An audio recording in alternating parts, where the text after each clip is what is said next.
This one is specifically made to help people create their objectives for the 2025 season for marketing services specifically. Got a system prompt here, pretty long.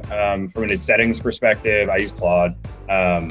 I don't have this searching the internet on purpose because this is all internal. I don't want this to try and pull something externally, even by accident. That's built into the system prompt as well. I have a couple different things in a knowledge base. This is probably the primary source that this is going to be working in. The things that are in here, so marketing services, our entire strategic plan is in here that we were presented at the beginning of the year so that it can cross-reference this.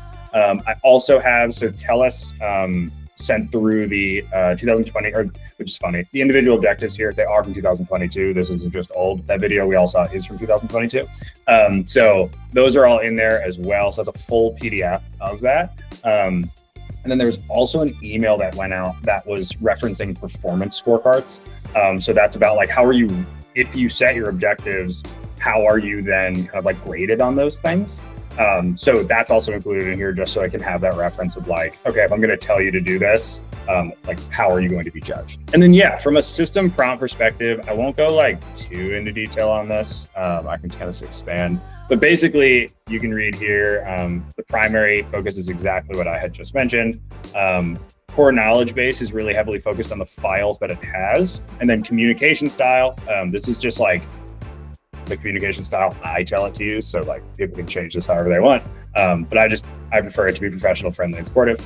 And then this is where I like, because questions I think can get interesting.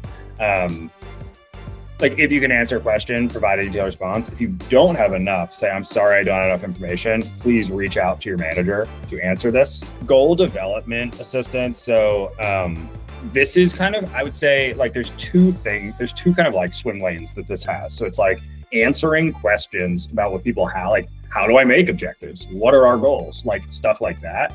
And then it has this other side that is actually like going to help you make your goals after that. And that's like goal assistance. So ensuring these align up to company and larger company or team and larger company goals. Maybe these need to be SMART goals. So like very specifically called out in all the documentation.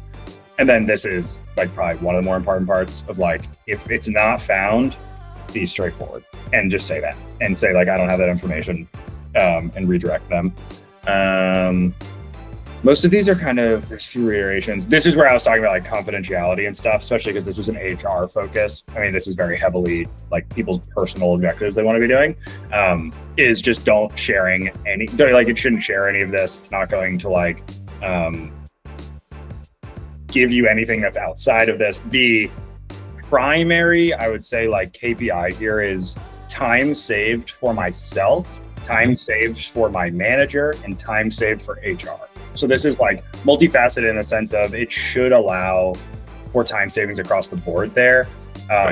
From a beforehand perspective, this would have taken me to get this in a place where like, I'm thinking of these goals, I'm getting them in a proper format, I make sure they're smart, I make sure they ladder up. This at least, I mean, I built this, so it took me more time, but like for somebody who did not build this, I would assume this saves them like 50 to 75% of the time on building objectives. Like it takes a long time. I mean, I think HR even said like to enter your goals in alone takes like 15 to 20 minutes. And if you use this, it took me 1 minute to do it.